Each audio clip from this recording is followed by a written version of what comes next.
Hello friend, good morning to all of you and welcome to our channel Nice Mathematics. आज मैं mathematics का कोई lecture या physics का कोई क्लास लेकर के आप लोगों के बीच उपस्थित नहीं हूं। आज मैं एक अद्भुत नंबर जिसे हार्डी रामानुजन संख्या के नाम से आप जानते हैं उसको लेकर के मैं आज उपस्थित हूं और इसके पीछे जो एक घटना है उसको मैं आपको एक्सप्लेन करके बताऊंगा कि ये हार्डी रामानुजन नंबर आया कहाँ से और कैसे हम लोग इस नंबर को हार्डी रामानुजन के नाम से जाने। वैसे रामानुजन बहुत ही बड़े गणितज्ञ भारत के गुजरे हैं जिनका जन्म 1887 ईस्वी में दक्षिण भारत के तमिलनाडु में हुआ था और एक गरीब परिवार के वह बच्चे थे और उनकी प्रारंभिक जो शिक्षा दीक्षा है वह भी काफ़ी अच्छे ढंग से नहीं हुई, लेकिन वे विलक्षण प्रतिभा के धनी थे और पूरे विश्व को उन्होंने गणित में लोहा मनवा दिया। परंतु उनका जीवन काल काफ़ी छोटा रहा और लगभग वह 32 वर्ष 5 महीने ही इस धरती पर रहे, लेकिन इसी अल्प आयु में उन्होंने गणित के क्षेत्र में बहुत सारी खोज की और ऐसे सुलझे अनसुलझे प्रश्न छोड़ के चले गए जो 100 साल बाद भी आज पूरी दुनिया उनके दिए गए प्रॉब्लम्स को सोल्व करने में लगी हुई है। तो आइए हम उस घटना के जिक्र करते हैं सीधे सीधे।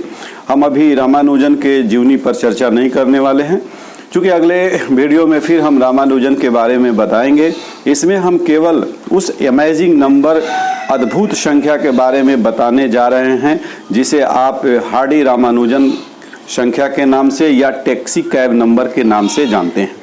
आखिर वह नंबर क्या है और उससे जुड़ी हुई घटनाएं क्या है। जब रामानुजन इंग्लैंड गए उस जमाने में विश्व के प्रख्यात और नंबर 1 गणितज्ञ जो थे वे प्रोफेसर हार्डी थे और हार्डी के सानिध्य में आपके रामानुजन काम किए, बहुत सारे रिसर्च किए, बहुत सारे गणित के प्रॉब्लम्स, बहुत सारे थ्योरम्स दिए, लेकिन इंग्लैंड की जलवायु रामानुजन को रास नहीं आई और वह बीमार पड़ने लगे। और अंतिम समय था जब रामानुजन बीमार थे और भारत आ गए थे। उस समय प्रोफेसर हार्डी इंग्लैंड से चल कर के भारत आए रामानुजन से मिलने और रामानुजन के पास जब बेड पर पहुंचते हैं तो रामानुजन बहुत खुश हुए कि प्रोफेसर हार्डी उनसे मिलने आए हैं। अचानक उन्होंने प्रोफेसर हार्डी से पूछ दिया कि सर आप जिस टैक्सी से आए हैं उस टैक्सी का नंबर क्या था। तो चूंकि प्रोफेसर हार्डी भी संख्याओं के बहुत ज्ञान रखते थे और संख्याओं से ये दोनों रामानुजन और हार्डी खेलते रहते थे, इसलिए प्रोफेसर हार्डी की एक आदत भी थी कि वह जहाँ भी सफ़र करते थे जिस टैक्सी से या जिस गाड़ी से उसका नंबर वह या तो नोट कर लेते थे या याद कर लेते थे। तो प्रोफेसर हार्डी ने बताया कि मैं जिस टैक्सी से आया हूं उसका नंबर तो कोई खास नहीं है, बहुत डल नंबर है और वह नंबर है 1729 यानी 1729। ये कोई खास नंबर तो नहीं मुझे लगा। तुरंत रामानुजन जो मृत्यु शैया पर पड़े हुए हैं, बेड पर लेटे हुए हैं और दिमाग उनकी देखी और वे विलक्षण प्रतिभा के धनी थे, उस अवस्था में भी उन्होंने तपाक दे बोला कि सर ये डल नंबर नहीं है, ये तो एक अमेजिंग नंबर है। तो प्रोफेसर हार्डी ने पूछा कैसे, तो रामानुजन ने एक्सप्लेन किया कि sir it is the smallest natural number which can be expressed the sum of cube of 2 natural number in different ways. यानी कहने का मतलब है कि सर ये तो सबसे छोटी प्राकृत संख्या है जिसे 2 प्राकृत संख्या के घन के योग के रूप में 2 तरीके से लिखा जा सके। और वह नंबर क्या था 1729।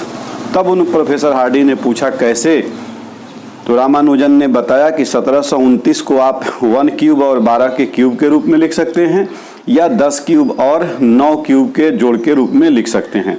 तो यह सबसे छोटी प्राकृत संख्या है जिसे आप 2 संख्या के घन के योग के रूप में 2 तरह से लिख सकते हैं। इससे छोटी कोई ऐसी संख्या नहीं है। हाँ, इससे बड़ी बहुत सारी संख्याएं हैं जैसे 4104 है या और भी आगे बहुत सारी संख्याएं आपको मिलेंगी, लेकिन उस जमाने में ये 1920 के आसपास की बात है। चूँकि 26 अप्रैल 1920 को रामानुजन इस धरती को छोड़ करके चले गए और अपने 32.5 साल के जीवन काल में उन्होंने गणित के क्षेत्र में बहुत बड़ा योगदान दिया, परंतु भारत जो है उनके और भी बहुत सारे खोजों से वंचित रह गया। तो ऐसे ही आप देखते रहिए नाइस मैथमेटिक्स चैनल, हम इस तरह के अमेजिंग फैक्ट्स लेकर के उपस्थित होते रहेंगे।